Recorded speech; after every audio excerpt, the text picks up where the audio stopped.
Thank you, Chair. Just to confirm, the meeting is now live. Thank you. Good afternoon. Welcome to the Health Overview Scrutiny Panel. I'm Councillor Ian Holder, Chair of the Health Overview Scrutiny Panel. Members of the public are invited to view this meeting online. Those present are requested to keep their microphones on mute and only turn them on when you are called to speak. Members are requested to keep your cameras turned on at all times. Officers and external presenters are requested to turn your cameras on only when you are presenting their reports or answering questions. If you'd like to speak, please write your name and RTS request to speak in the chat function. I'd now like to invite those present to introduce themselves. Councillor Lee Mason.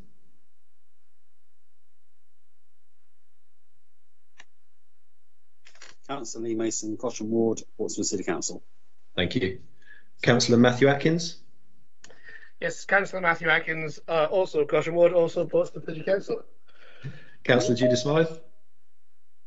Councillor Judith Smythe, elected ward member for St Jude Ward, Portsmouth City Council. Councillor Rob Wood. Councillor Rob, but Chair, as I've indicated, because I'm dealing with another video thing, my video line isn't streamed, but I'm here, Councillor for St Thomas Ward in Portsmouth. Thank you. Councillor Arthur Agate. Just take it off moon. Good afternoon, Chairman Arthur Agate, East Hants District Council. Thank you. Councillor Anne Briggs. Good afternoon, everyone. Councillor Anne Briggs, the Councillor for Hampshire County Council, representing Waterloo and North Stakes Ward. Thank you. Councillor Trevor Cartwright. Yes, good afternoon. Councillor Trevor Cartwright, Deputy Leader, Fareham Borough Council. Thank you. And Councillor Lynn Hook. Thank you, Chairman. Councillor Lynn Hook, I represent Gosport Borough Council. Thank you. Now the officers and external representatives is Helen Atkinson. Would you like to introduce yourself? Thank you, Chair. I'm Helen Atkinson. I'm Director of Public Health for Portsmouth. Thank you. Dr. John Knighton. Thank you, Mr. Chairman. Sorry, we're a minute or two late dialing. John Knighton, Medical Director at Portsmouth Hospitals. Thank you. Chris Evans. Hi, I'm Chris Evans, Chief Operating Officer at Portsmouth Hospitals. Thank you. Paula Anderson. Hello, I'm Paula Anderson from Southern Health. I'm Finance Director and Deputy Chief Executive. Thank you. Lisa Gallagher. Hello, I'm Paula Hull. I'm Director of Nursing and Allied Health Professions at Southern Health. Thank you. So, Lisa Gallagher. Hello, Lisa Gallagher from Democratic Services. Thank you. And James Harris. Thank you, Chair. James Harris, Senior Local Democracy Officer, Portsmouth City Council. Yeah, thank you. We've had apologies so far from Councillor Rosie Rains and Councillor Roger Bentote. I'd like to ask if any members have any interest to declare, and I'll call you. Councillor Lynn Hook. Thank you. I have typed it in. It's just one, thank you, Chair, on the item 5, the update from Southern Health NHS. I'm part of the Willow Group. I do volunteer down there 4 mornings a week, so I do know what's going on there. So I just thought I'd let you know. Thank you. Thank you. No one else? Perfect. We'll move on to item 3 on the agenda, which was minutes of the previous meeting. I think a revised copy of the minutes was circulated via email to members on Friday with some minor amendments to the CCG item from Joe York. Councillor Mason, I understand you have a couple of amendments.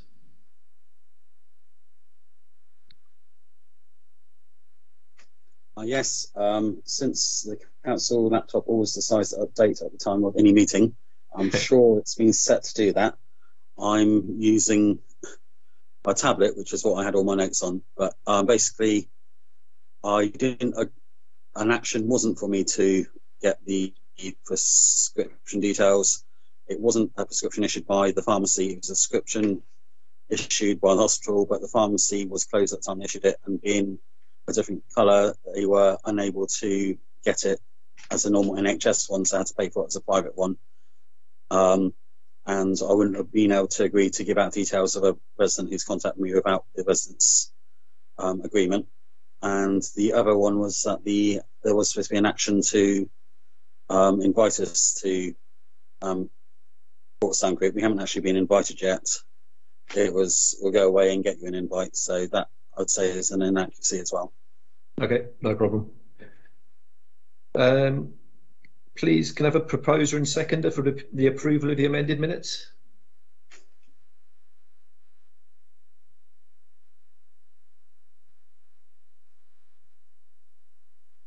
Councillor Briggs? I'm happy to propose that we agree the minutes. Thank you. Councillor Wood? Happy to second. Thank you.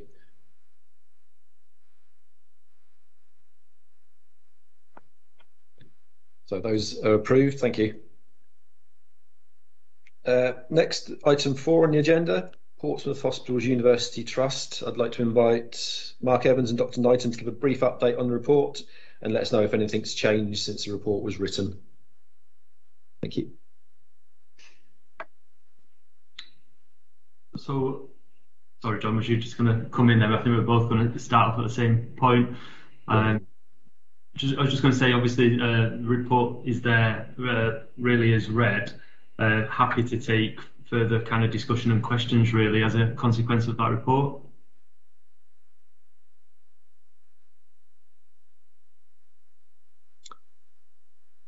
Does anyone have any questions? Councillor Agate?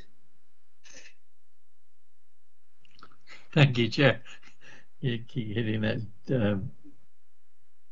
The report was regarding the strain on the emergency department and QAH, and I noticed that I haven't seen a lot of publicity regarding the UTCs, but I'm just wondered what percentage effect the UTCs have had on the demand of the emergency department. So happy to come in on that. So we've obviously got a number of UTCs across our system. The UTCs continue to provide support for minor illness, minor injury, and have continued throughout the winter period. Now, what we have started doing is working collaboratively with each of the providers of those UTCs to ensure that we offer a consistent one, even in opening times, and actually the consistent offer in terms of what each UTC provides. So that has been working well in terms of then sustainability, but all the UTCs continue to see and support our urgent care system. The point was that, have you any noticeable reduction with them in operation on your emergency department? So I think that obviously they've been in operation for some time, so they are a kind of valuable contribution really in terms of that UEC system. And obviously the challenge that we potentially could have if they weren't there in operation, then we could see that demand come to the emergency departments. So effectively, you are not keeping much in the way of records on their effectiveness. One of the other questions I meant to ask is, I note that you're looking to progress recruiting so that Petersfield can be open for a 7-day service. Have you managed to achieve that? Do you know? So just a couple of points, and I think John wants to add as well. So we obviously, from a Portsmouth Hospitals perspective, we provide the UTC in Gosport. So we're not the provider of the other 2 UTCs that we have in the locality, but we do have obviously records in terms of the activities and throughput in terms of number of people that are seen at the UTC, particularly in Gosport, and we are working collaboratively with the providers of the other 2 UTCs in terms of streamlining that offer. Thank you. Dr. Knighton? Thank you very much. No, so Chris has kind of covered it there, but no, we absolutely know. We have records on a daily basis of the attendees at each of those UTCs. But as Chris said, we are only the provider for the Gosport one of those 3, and obviously numerically the most the biggest contribution is down at the St Mary's site. The Petersfield site is a relatively small contribution. In terms of the impact that it has, therefore, it is much more limited than the other two. They have been in existence for some time. What we haven't seen through this winter is a significant step up in their activity to help reduce the numbers attending the QA site in a way that we might hope to have done, and I think the system would have hoped we would see. And on occasions we have, when there has been difficulty in staffing one or other of those UTCs, so particularly at the St Mary's site, we have seen a knock-on consequence of attendances at our emergency department. So effectively, you haven't had a noticeable reduction in the emergency department at QA, even with these UTCs in operation. I would point out that the publicity regarding the UTCs does seem to be very, very scarce on the ground. If you only thought that perhaps more could be done in redirecting the public to the UTCs. So can I start with that one again? So firstly, I don't think I did, just to be clear, I don't think I said that there isn't a reduction on the impact on the emergency departments. If those were to close, there would be a very significant increase in the numbers of attendances at the emergency department. So they are a vital part of the provision of urgent care access for our community. In terms of the publicity, I would recognise exactly what you say. We from within the hospital have actually done quite a bit of publicity. We've been really well supported actually by the news, the newspaper, and their publicity in support of all of the different forms of access to some or the right form of urgent treatment or an assessment that doesn't necessarily require an emergency department presentation. But as with all these things, it's never enough, is it? And people still seem to sometimes choose a route that, even with awareness, isn't necessarily the best or optimal one for them. Thank you. Thank you. Councillor Wood. John and Chris, the reason I've got my video off is I'm watching out for my wife, who's in QA currently now. She had a mild coronary thing and she went in. A couple of observations I noted and she related to me that may be useful while you're at a busy time. One of the observations was when at a busy time there were several occasions where elderly patients had gone in and where they're wearing masks, and because you've got a high number of nurses that may, at the sharp end, may have come from abroad, they couldn't understand what was being said, if that made sense to you. Now, I think that's really important because observation, my wife is very observant and observed many cases where misdirection, or if you like, time was taken up trying to convey a message between people.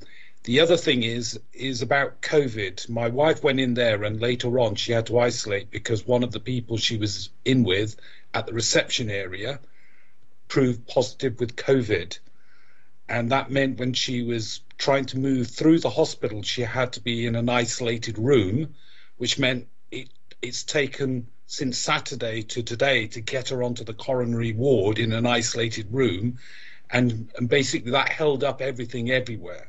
So these are just observations I'm relating back that the COVID part through there, basically she was treated as if she had COVID, but she hadn't, if that made sense to you. And two is that has a massive impact with the movement through getting people throughput, if that makes sense to you. And I would say you would observe it. So the first point is that A&E, you have obviously I don't know where your other nurses go, but they move sideways, I guess, because A&E is so traumatic. And there was definitely an issue with communications. I'm relating this because it's brand new. it's hot off the press, and it's relevant to your operation. So thank you very much for that, and I hope your wife is all right. The 2 points you raised there are they're absolutely relevant and well recognised.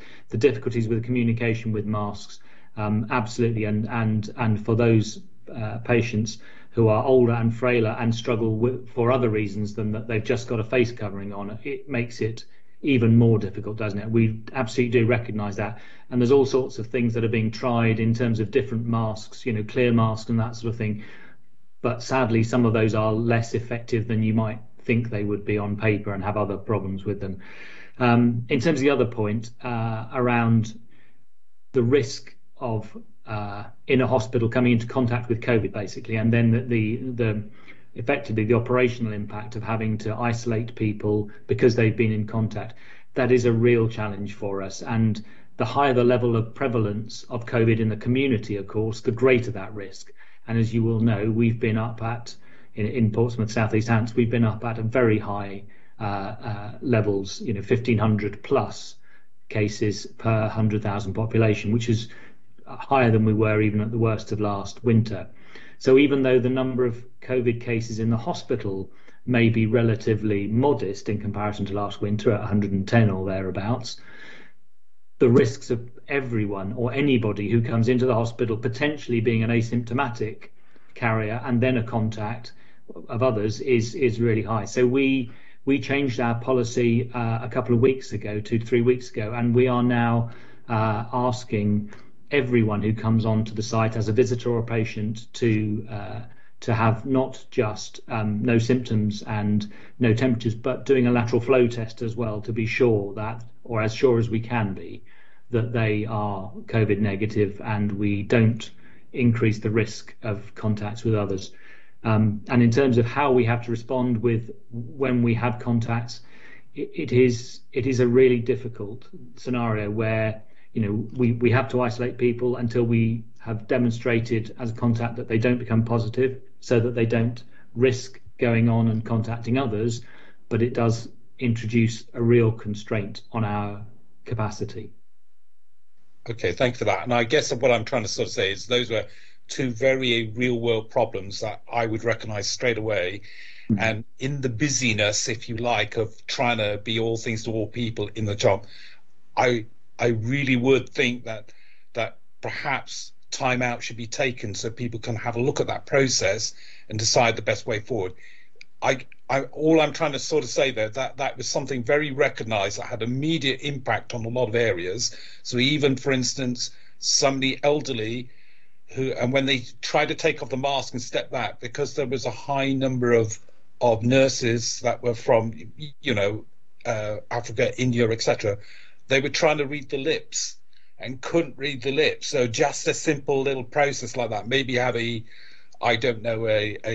apprentice intern who can cover those scenarios inside and mouth the words, if that makes sense to you, so lip readers could read that. So there were a set of scenarios that, if time could be taken to have a look at that process, would actually significantly help improve that initial take on. I'm only saying this because it's happened right now and it's fresh in my mind, and I think that's the best time to say these things with observations. Thank you. Thank you. Thank you. Councillor Briggs. Thank you, Chairman. I'd like to comment, please, on the UTCs. I do agree with Councillor Agate that they're not publicised enough. I know several people have used the one at QA, and through 111 they've had an appointment and they've been absolutely delighted with the way it worked. They were in and out, seemed to, very quickly. The one at Petersfield, which I know you don't run, but it's my area, I visited it. Again, it's working well, but at the time of visiting, they didn't have a radiographer, so that made it very difficult after certain hours for people who arrived and couldn't have an X-ray. But my real question is, how are staff coping now? How's your nurses? How many are off sick? Because they've had such a stressful time. If you could tell me, please. Do you want to go first, Chris, or shall I? I was just going to start. I think it's a very good question, and obviously, the number of COVID waves that we've had has certainly taken its toll upon the workforce. This latest wave, we are now seeing, and I updated this for an internal meeting just this morning, that we've got a reducing number of staff that are absent due to self-isolation from the latest Omicron phase. So I think that was sub 50 this morning, and that's less than half in terms of where it was not so many weeks ago. So it's improving from, as I say, that self-isolation perspective, but it is fair to say that it's had an incredible toll upon the workforce. And obviously, as you would expect, there are a number of things that we're doing internally in terms of supporting health and well-being of our workforce. John, do you want to come in and complement that any further? Oh, something's just fallen off my desk. Apologies. So just to say, in terms of that, that's staff sickness. Yes, so it has been quite significant, but it is coming down, as Chris has alluded to, and in percentage terms, we have got currently just over 5% of our staff absent through sickness, and that's in total, not just COVID. And that is less than it was, and actually we've been quite fortunate through the last month that our staff sickness absence, although it's significant and it impacts, it hasn't been as bad as some organisations. So we've got a greater base of permanent staff rather than temporary or agency staff, and that helps quite a bit. Thank you, Councillor Hook. Thank you, Chairman. I was just going to say on the other side that when the patients and I was sent over by 111, I was COVID positive, and I've got to say QA were fantastic. They put me in a separate reception room, so when I was booked in at AE, and then put in a separate ward when I had to go onto a ward, and I couldn't fault them.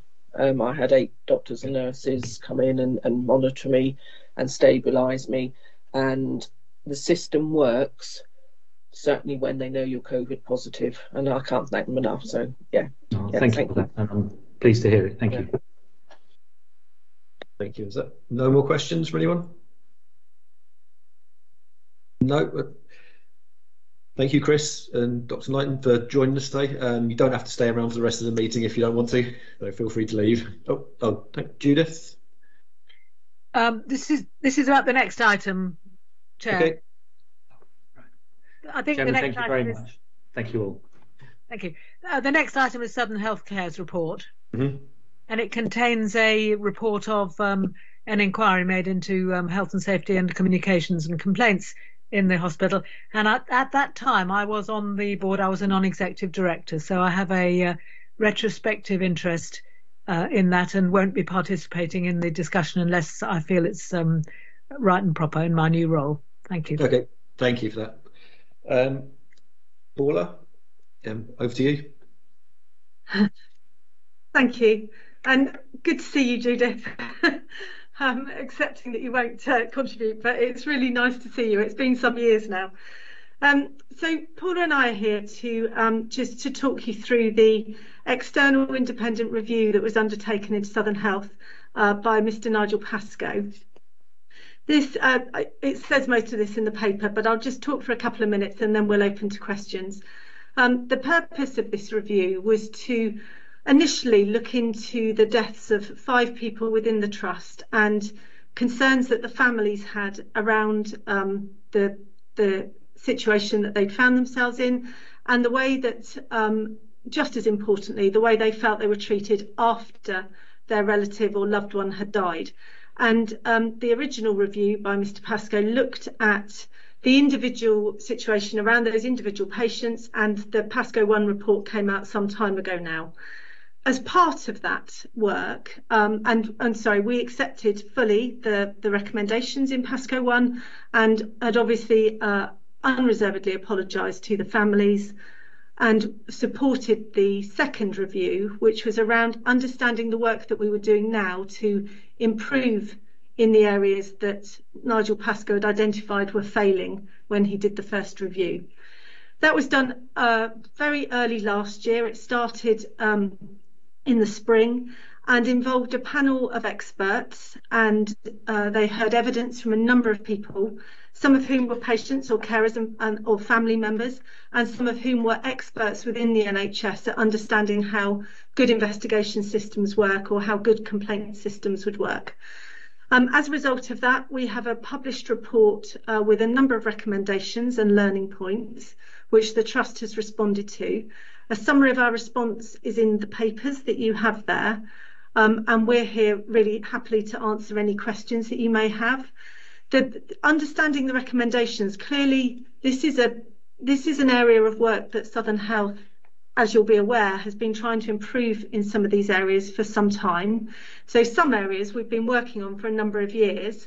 There are some really specific actions that we've identified in this response that we are actively doing right now, and you'll see from the timelines are all due to be finalised within the next couple of months.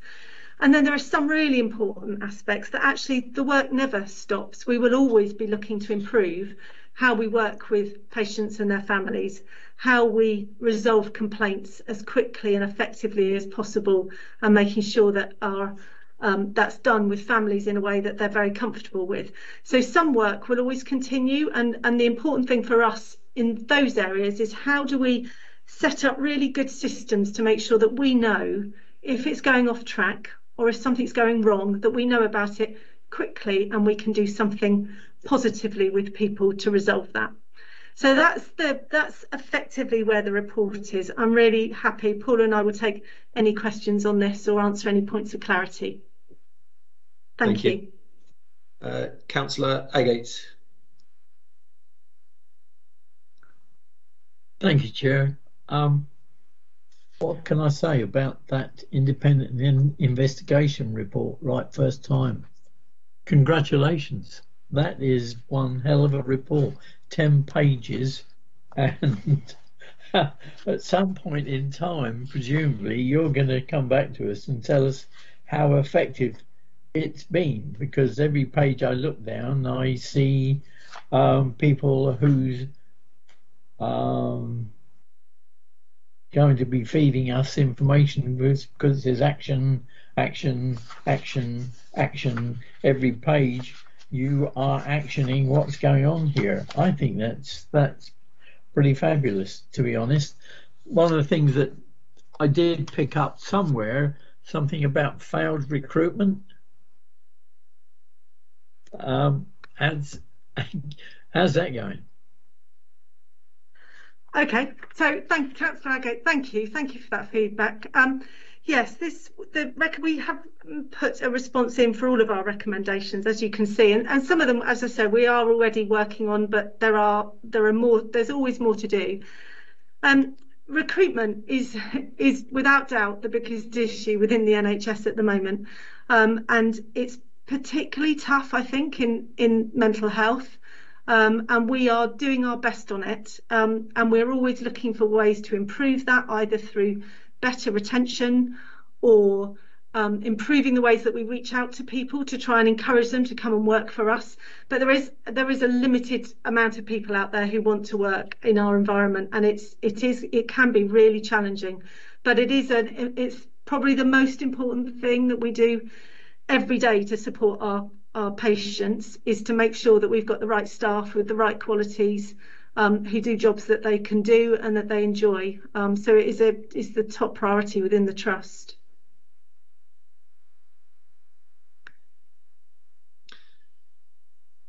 Thank you. Councillor Wood. Paula, just looking at your report again, it is a very good report with a lot of actions. But looking specifically at R13, which is about Health Watch, working with Health Watch. Obviously, I've joined that group many times when I can, etc., and it's a good group for feedback. But sometimes matters don't carry from one to the next meeting because they don't meet often enough. So the main thing I'm worried about is I think you do get good quality feedback, but I guess in liaising with that, there's an onus on yourselves to hold, if you like, the feedback you've got to move it forward, because by the time it gets to the next Health Watch, there's a whole list of other things that they're going to deal with.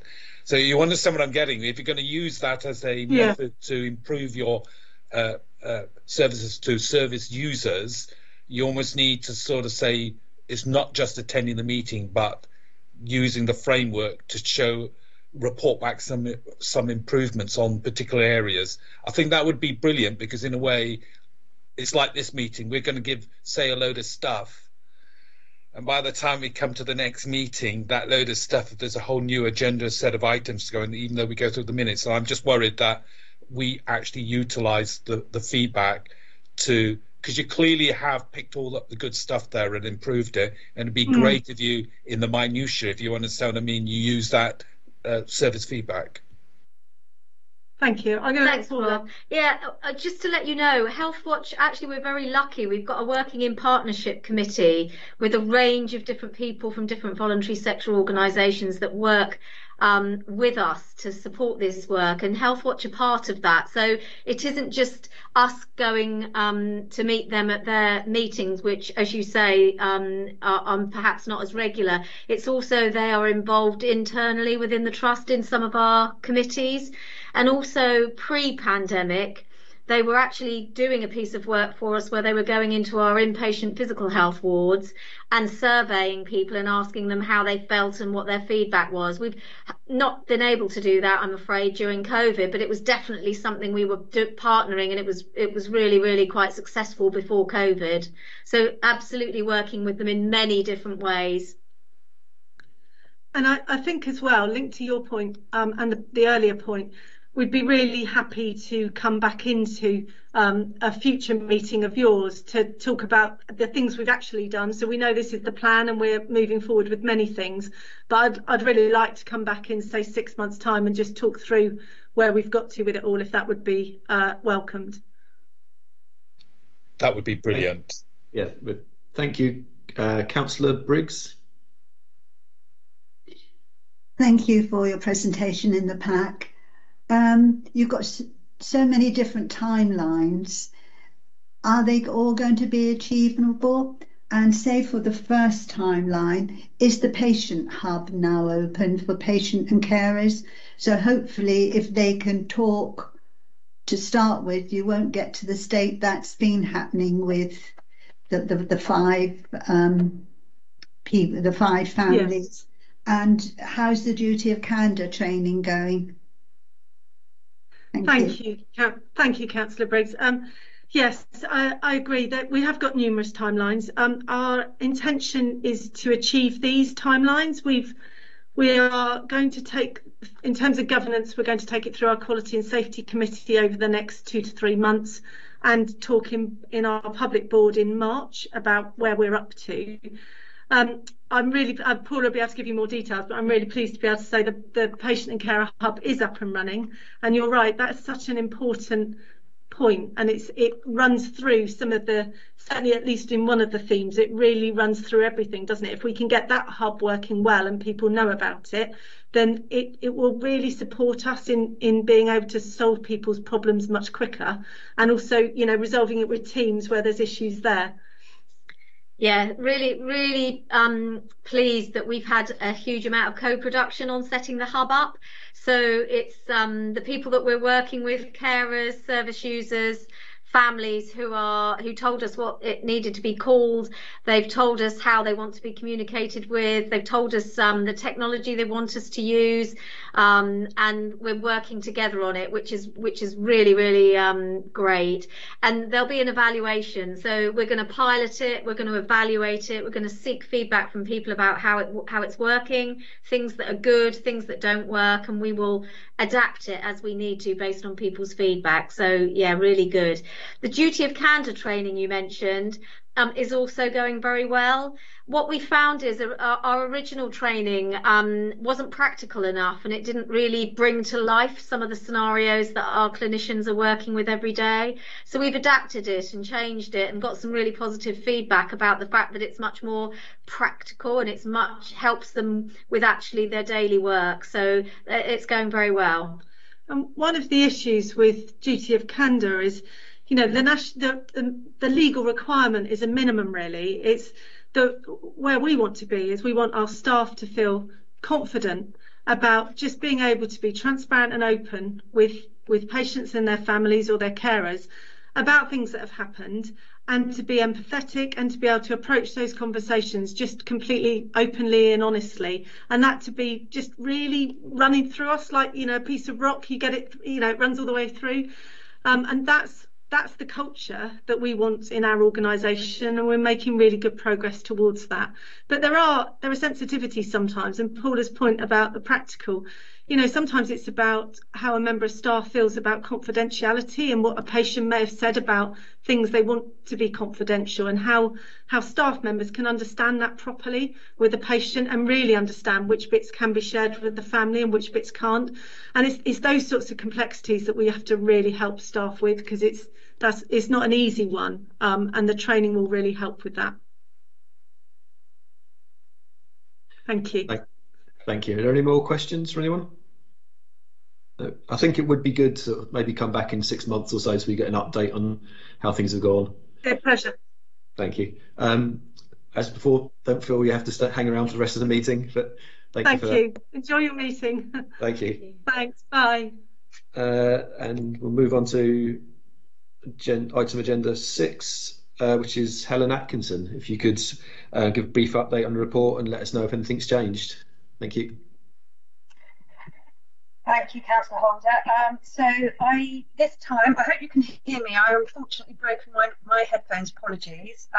So I've done the normal presentation update just on the main services that we deliver as a presentation, but I also thought it would be helpful this time because you'll be very aware that obviously for the last 2 years the public health function in the council has been incredibly busy, delivering, obviously advising, delivering specialist advice, but also we deliver the testing, asymptomatic testing service across the city. That's mainly from the Somerstown hub, and also we do drop-offs to community sites, and where we've got major outbreaks in schools, etc., we do drop-offs. But we also do the contact tracing, deliver the contact tracing service for the city, and spend quite a lot of time. We also have a public health rota, and I know it's in the slides, but just thought it'd be interesting to share one of our recent assurance reports. So Councillor Smythe is actually on the local outbreak engagement board for Portsmouth, but we meet monthly. So we meet weekly as a health protection board, which is all partners across Portsmouth. When I say all partners, it's the main big employer partners in terms of the NHS, the police, fire service,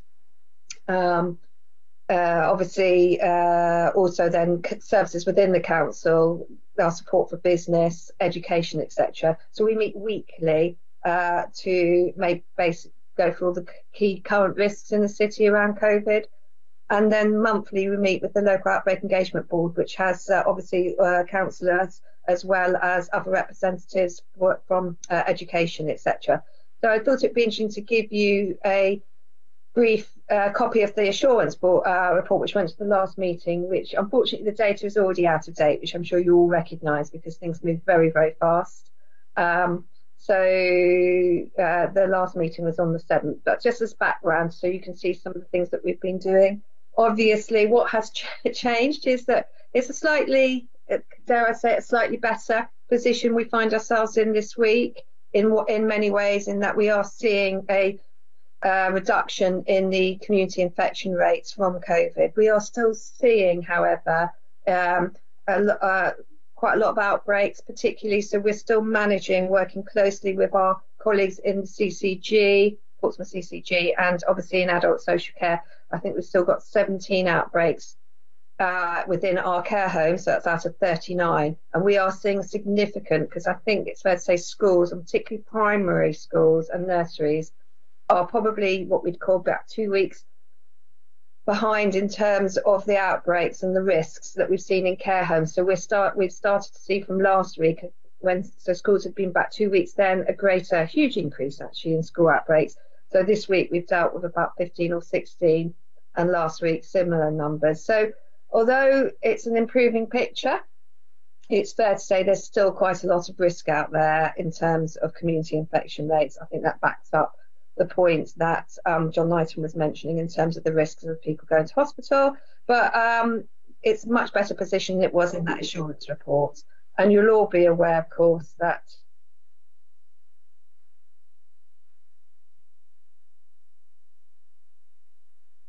communications teams have worked across, we work across the whole of Hampshire and Isle of Wight in terms of the work we do with the local resilience forum, and that includes how we work across the communications with our colleagues in the police, fire, etc.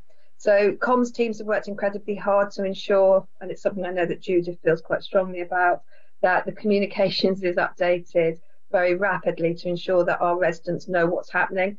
And that has been very challenging in the last 2-3 weeks because the guidance is changing so rapidly. So that's kind of an overview. Happy to take any questions. Councillor Agate. Thank you, Chair. One question, one complaint. I note the Contact Rough Sleepers drug and alcohol team. You mentioned progress in that. How is that proceeding? Just on mute, apologies. So lots of, sorry, I still always forget to unmute. So it's fair to say it's always challenging, but there have been some things that you could argue, much as it has not been an easy time over the last 2 years. There have been benefits from some of the response, which has been to enable particularly our homeless rough sleepers. And although, can I just point out the bit that we do is obviously the health bit.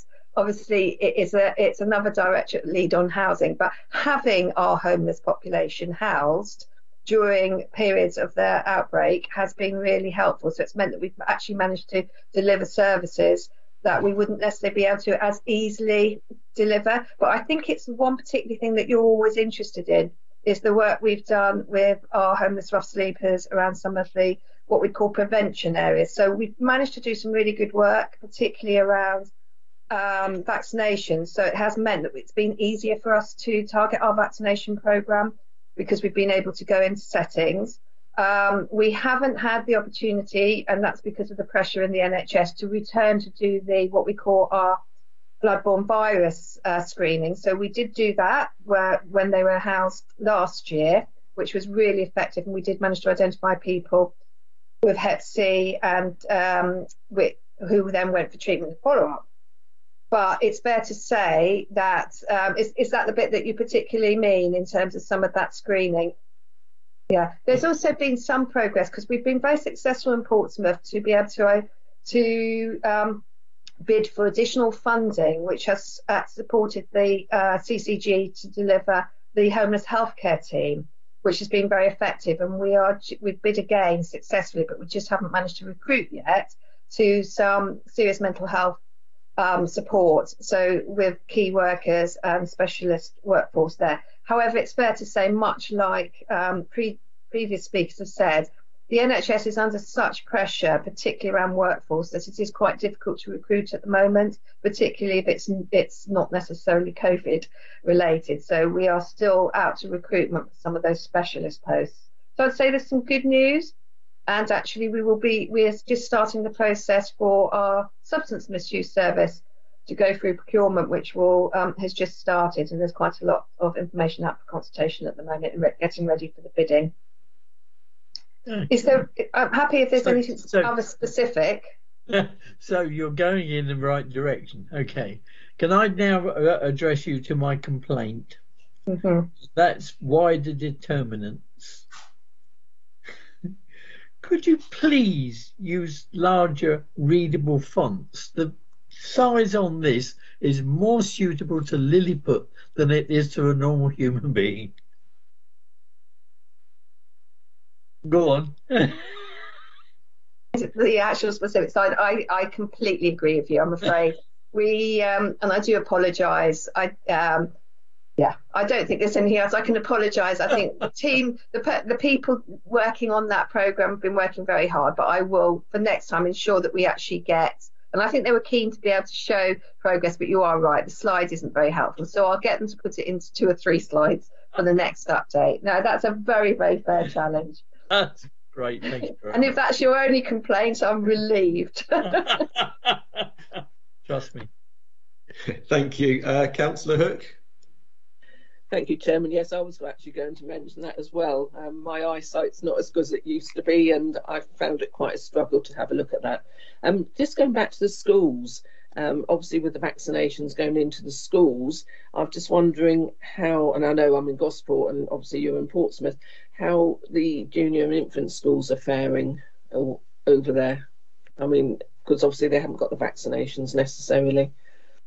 No, yeah, and that's a really good point. So currently, obviously, the vaccination, you're only eligible for vaccination from 12 and above. So the schools programme for second vaccinations has started now. That's going really, it's going really well. And of course, obviously, over 12s can go into walk-ins. They don't even actually have to make an appointment, which is good. We are seeing, therefore, though, so it's the under 12. So currently, JCVI, the Joint Vaccination Immunisation Committee, who make recommendations to the NHS on who gets vaccinated. So you can't vaccinate until the decision's been made by the JCVI. They have recommended just actually for 5 to 12-year-olds to be vaccinated in those that have serious underlying health conditions, or if they're immunosuppressed, or if they are living with somebody who is immunocompromised. So that programme is the next one to be rolled out. It's likely that the planning is just starting, and the planning is likely to be, I think the delivery will be in primary care, because that's where the information is held for children, whether they have an underlying health condition, and it's quite small numbers, which is why it won't be going through the schools programme. And we are therefore, and you'll be seeing it in Gosport too, Councillor Hook, that is why we are seeing, I think, such high numbers now of infections currently in nursery and in infant and junior schools, and that's where we're seeing most of our outbreaks. There is also, I'm probably adding a little bit additional information here because I'm conscious it has been in the news, but we are seeing an increase in hospital admissions for under 5s, particularly in babies. But I want to give you some assurance it's not because necessarily those children, so we are seeing greater infections in that age group anyway, but it's not that they're any more seriously ill. There is rightly so in place, a paediatric fever protocol pathway, which means that when children of that age go into A&E, they pretty much are always admitted. It's a cautionary pathway because of sepsis in that age group. So it just means that, and unfortunately the data's gone out there now, and I think people have read it, seen it in the news, and got quite concerned. But it is mainly to do with that pathway, and we haven't had any necessarily serious illness in that age group. But yeah, so I think they're each wave tends to have impacted on different age groups, and it's fair to say because now the vaccination programme has been so successful and we've seen such good uptake, there's still some hard to reach areas, and we are still seeing quite a high number, particularly in young adults, that are not getting vaccinated. So in your roles as community champions, really, if you can encourage everybody to have that vaccination, that would be good, because it's still very much now people who there's still a few people who've just recently had COVID, so they're having to wait for their 3 months, but there are still a number of people out there just don't seem to want to have the vaccine. So we're really trying to encourage and support people, bust the myths, and give people the best information and intelligence to make an informed decision and encourage. But we are seeing that particular age group in this wave being quite affected. Okay, thank you. Thank you for that. Councillor Smythe. I think Helen Atkinson said most of what you need to know about homelessness, but in Portsmouth we have made some very particular very good improvements in the service for street homeless people, many of whom have mental health and substance abuse problems, and some of whom have been rough sleeping for long periods. Our service is well thought of, and we've received good central government grants. We're well governed by a cross-party interagency working group that I have to say is something I'm proud to have been part of. We have reduced the number of street homeless considerably. And those who are still street homeless have various personal reasons why they want to do that, and are being well supported with public services, including mental health and substance abuse services on the street where that's possible, which it mostly is. And I think that's really a big improvement. And I think that will be, when we look back, something that we'll say COVID and the need to bring people into a series of hotels that we commandeered and took over at the beginning of COVID has had a good outcome for many of those people. And we have a pathway with 3 distinctive steps in it, based on ability and needs and attitude and behaviours and things. And in the main, that's working really well. I would commend you to have a look at it if you're wrestling with street homelessness in your own area, because I think we are being seen now as a bit of a national example. And interestingly, the levels of COVID and outbreaks of COVID have been not as great as you would have expected in the homeless population. Whether you pick up a lot of immunity from being on the street, as I hope I do by swimming in open water quite often, I don't know. And it'd be an interesting research project for somebody to do in the future, I think, Helen, wouldn't it? But meanwhile, we have just received an additional grant to give street homeless people access to inoculations. And I think that grant's got to be spent within the next 2 or 3 months. And my guess is that if any of you had street homeless populations that badly needed to be inoculated, it might be worth contacting Paul Fielder in the housing department, because we are scraping the barrel to find people from that population who need the jab, and we do need to spend the money. So the voluntary organisations that are helping with homelessness across South East Hampshire are involved and may already have accessed some of that. But like all of you, we don't like to see money granted to us for a very good purpose having to be given back. So contact Paul Fielder, who's oversees that team in Portsmouth City Council. Thank you. Thank you. Councillor Wood. Helen, you're the guardian of public health, so I'm going to ask you a difficult question, which is, with the fact that 109,000 cases on the way down is just as potent as 109,000 cases on the way up, and school children are going to drop the mask, and I know, being a governor and also having the children's education portfolio under my thing, what are you going to be looking out for? I guess what I'm asking is how are you going to protect us if things are wrong? In other words, I am not convinced, and a lot of teachers are saying they're being put at further risk here. So how will you monitor that, and what will you do if that proves the case? Well, as you would expect from Public Health, Councillor Wood, we are still very cautious and taking a very cautious approach. We have a monthly IPC meeting, infection prevention control meeting, with the school heads, and as you know, the education team do actually meet with heads every single week. So although the guidance the government guidance has changed, we work very, very closely. We actually, all DPHs met with the Secretary of State for Education this week. We will continue to take a cautious approach. So therefore, schools that are in outbreak situations will be encouraging that face coverings are still used in outbreak situations. But we've worked really well with the schools in Portsmouth through this last 2 years. Much as the NHS gets a lot of focus and have worked incredibly hard, and I don't want to undermine that, I think education has worked incredibly hard. So we will be sharing a letter. So we're drafting a letter today for schools to send to parents to basically say we will be continuing to take a cautious approach and encouraging and supporting schools where they want to put preventative measures, or continue, rather than put them in place, to continue with them. They've worked incredibly hard on ensuring that they are following, all of the guidance in terms of keeping schools clean, different starts, And although we're not using bubbles anymore, they are still keeping classes separate. So they're doing everything they can in terms of those preventative measures. The other thing we're working really hard on, because there's still some teachers who haven't been vaccinated, to encourage all staff to be vaccinated, because they really are very much like the NHS in the front line.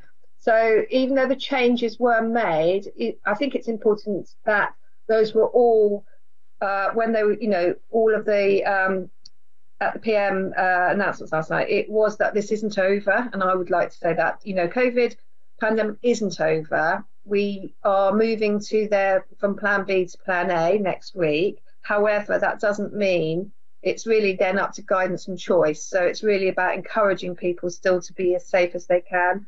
So particularly if they are going to be visiting vulnerable people, we'll still be offering, tests. So I think we're still taking a very cautious approach, Councillor Wood, to make sure that we're protecting children who obviously go home to families, and there will be, more vulnerable grandparents, but we're also supporting those schools to keep the measures that they feel they need in place.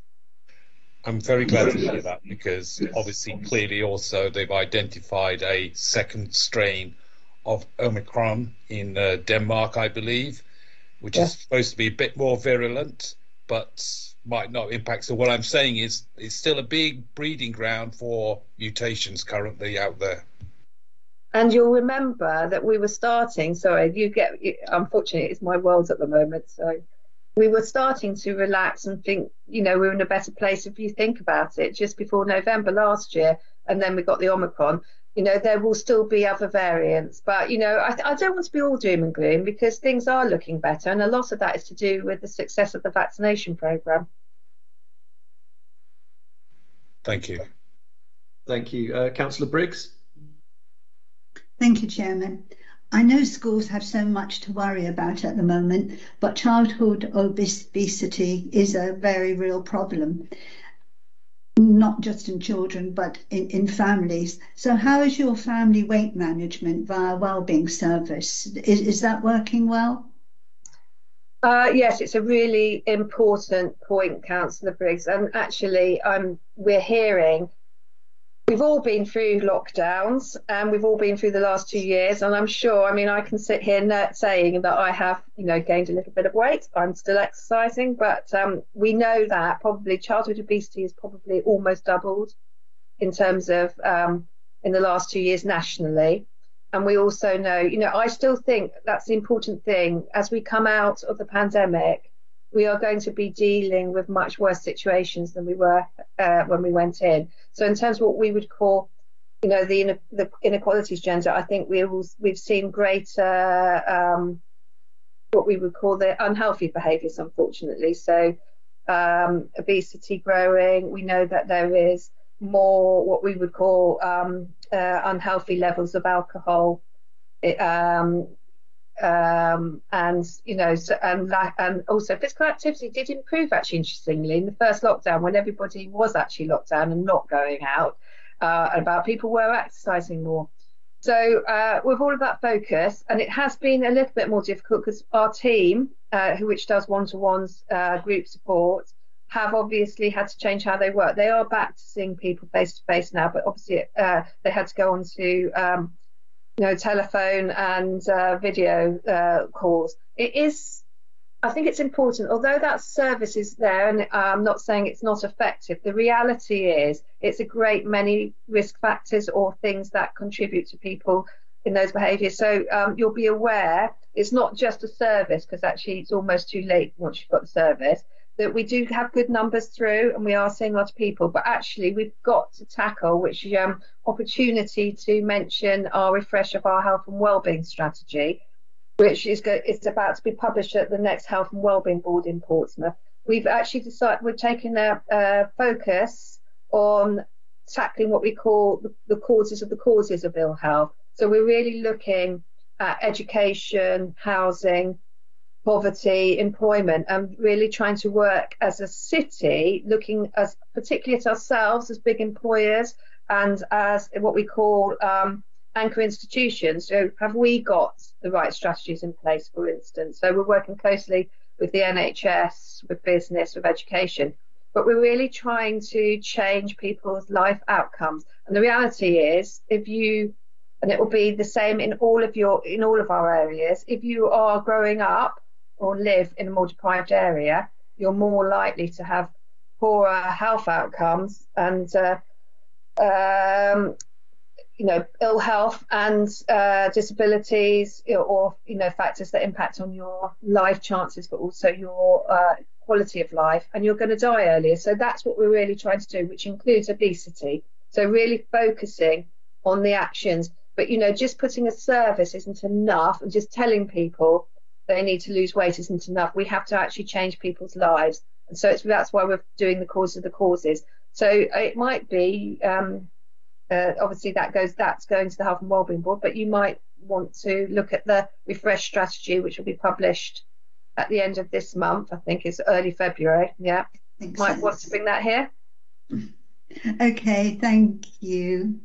Because I was just going to say that they think obesity is now going to overtake smoking in danger to health, isn't it? So thank you for that. Thank you. Thank you. Councillor Agate.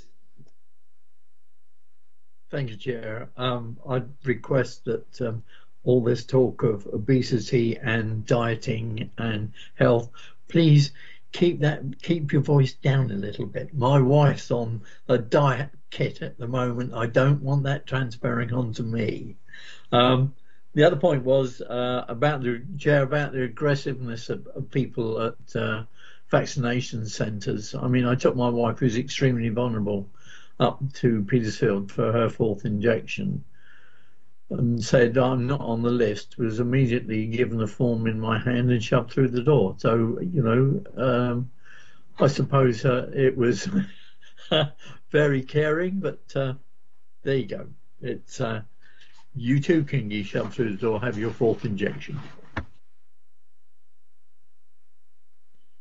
Thank you. Any questions for anyone else? No. Thank you, Helen. The last thing on the agenda today was the dates for the future meeting. They were listed on the front of the agenda. Is everyone happy to agree those dates? Perfect. Those dates are agreed then. And that's it. That's the end of the meeting today. So thank you, everyone. Nice quick one. And the next meeting, I think, is Thursday, the 17th of March. So see you all then. I would just remind people not to say anything until the live stream's switched off. Thank you. Thank you, James. Thank you, Chair. Thank you. Thank you, Chair. Thank you.